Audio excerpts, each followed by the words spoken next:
Hello mga ka-Genericans! Ako po si Doc Merz, kabalikat at kapartner ng Generica, libreng telekonsulta.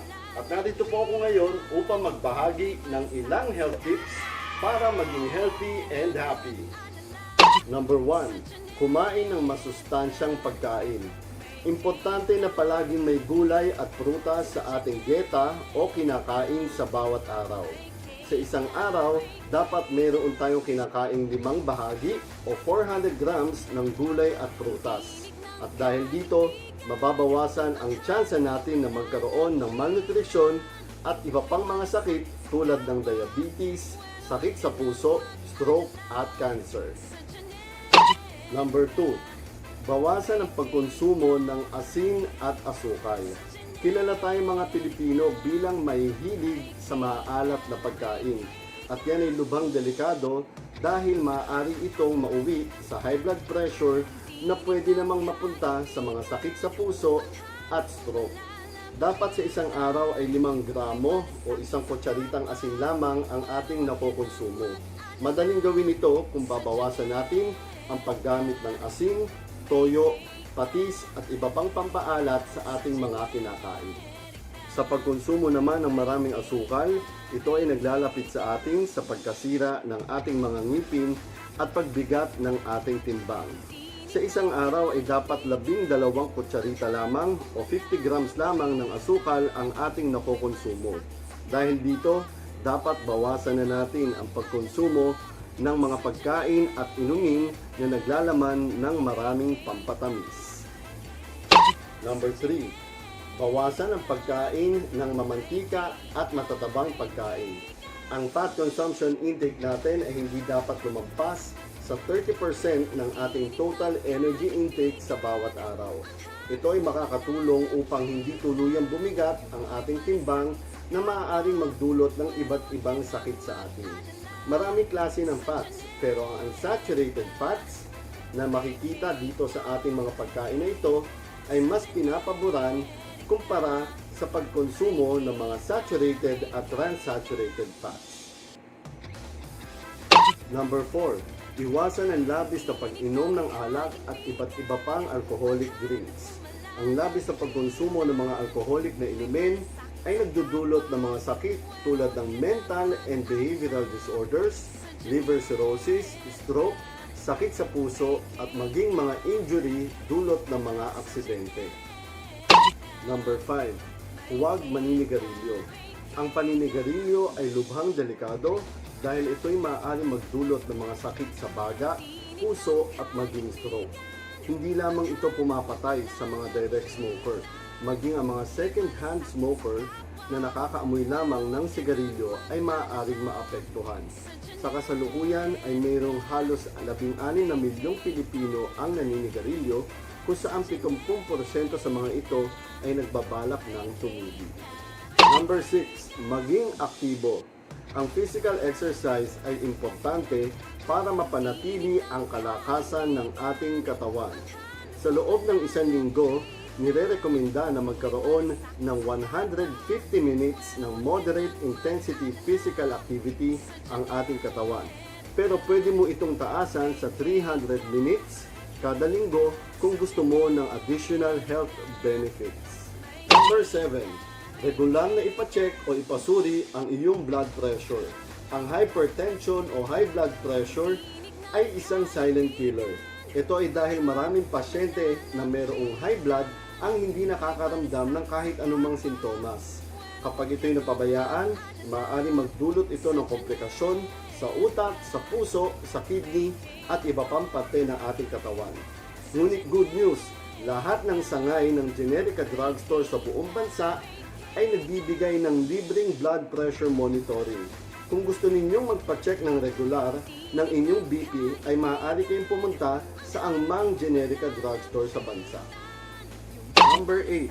Ipasuri ang sarili mula sa mga sakit tulad ng HIV, hepatitis B, sexually transmitted infections at tuberculosis. Nang sa gayon ay alam mo ang estado ng iyong kalusugan at makaiwas sa mga komplikasyon na dulot ng mga sakit na ito. Number 9. Magpabakuna. Ang pagpapabakuna ay isa sa pinaka-epektibong paraan para labanan ang iba't ibang uri ng sakit. Ang bakuna ay tumutulong sa ating katawan upang labanan ang mga sakit tulad ng flu, pneumonia, hepatitis B, rabies, tetanus, cervical cancer at iba pa. Dito sa ating bansa, ang bakuna ay libre para sa mga batang edad 1 pababa. Pero kung ikaw ay gusto magpabakuna, maaari kang magpakonsulta sa iyong doktor para malaman mo kung ano ang angkop na bakuna na pwede sa iyo. Number 10, maging ligtas sa pakikipagtalik. Ang sexual health ay importanteng parte ng ating well-being.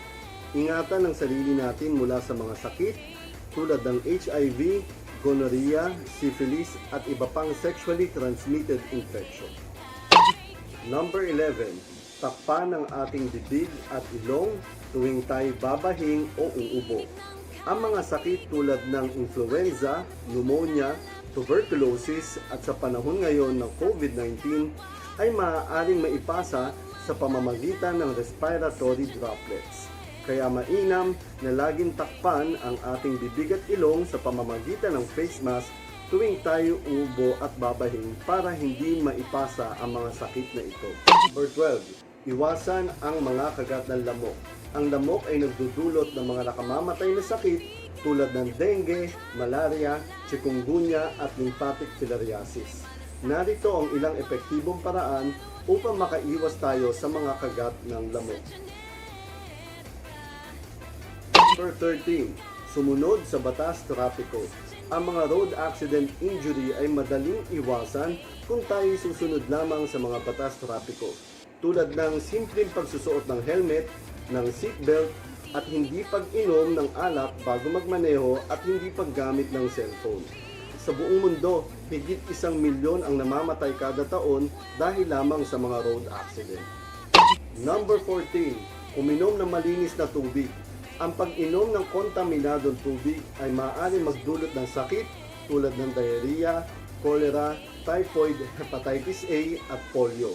Kung hindi ka sigurado sa iyong iniinom na tubig, maaari mo itong pakuluan muna ng 1 minuto. Number 15.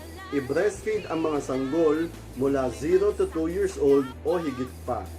Ang breastfeeding ay isa sa pinaka-epektibong paraan para maibigay ang tamang nutrisyon sa inyong mga sanggol. Ngunit hindi lang sa mga baby beneficial ang breastfeeding, maging sa mga nanay. Ang mga nanay na nagbe-breastfeed ay nalalayo sa mga sakit tulad ng breast cancer, ovarian cancer, type 2 diabetes, at postpartum depression. Number 16. Huwag magpadala sa depresyon. Higit 200 milyong katao ang nakakaranas ng depresyon sa buong mundo. Kung ikaw ay isa sa mga nakakaranas ng sintomas ng depresyon, maaari kang lumapit sa iyong mga kapamilya, kaibigan, kasama, katrabaho o sa mga mental health professionals para ikaw ay matulungan. Maaari ka rin tumawag sa hotline na ito ng National Center for Mental Health para sa libreng konsulta sa depresyon. Number 17.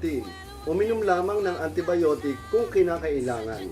Uminom ka lamang ng tamang antibiotic kapag ito ay inireseta sa iyo ng iyong doktor. Huwag din mag-underdose. Kumpletuhin kung ilang araw iinumin ang antibiotic na inireseta sa iyo. Ito ay para makaiwas tayo sa antibiotic resistance. Number 18. Maghugas ng kamay. Ang hand hygiene ay importante para sa lahat dahil ang malinis na kamay ay isa sa mga susi para makaiwas sa paglaganap ng iba't ibang uri ng sakit. Number 19. Siguraduhing ligtas at maayos ang paghahanda ng pagkain. Ang pagkain ay madaling makontamina ng iba't ibang mikrobyo na maaaring magdulot ng iba't ibang uri ng sakit. Kaya kung bibili ka ng pagkain sa labas, siguraduhin ligtas itong kainin, o kung ikaw ay maghahanda ng pagkain sa bahay, sundin ang 5 keys to safer food. Number 20. Regular na magpakonsulta sa iyong doktor. Importante na ikaw ay regular na bumibisita sa iyong doktor upang malaman mo ang estado ng iyong kalusugan. Dito ay masusuri kung ikaw ba ay mayroon ng mga sakit na kailangan ng maagapan o masolusyonan para makaiwas sa iba pang komplikasyon. Malaking bagay ang pagkakaroon ng accessible and affordable healthcare para sa lahat. Mabuti na lang at naandyan ang Generica Drugstore na kaagapay natin sa kalusugan because they make quality and affordable healthcare products and services accessible to all Filipinos. Suportahan natin ang Generica Drugstore sa lahat ng kanilang serbisyo. Kasama na dyan ang kanilang libreng telekonsulta. At ngayong darating na Sabado, September 26, bahagi ng kanilang 17th anniversary celebration, ay magkakaroon ng nationwide libreng telekonsulta. Maaari kayong pumunta sa pinakamalapit na Generica sa inyong lugar upang magpa-register para sa aktibidad na ito. Makakasama po ninyo ako at ilang pa mga doktor ng Generica Drugstore. Hanggang dito na lamang po ang ating health tips. Muli, maraming salamat and happy 17th anniversary Generica!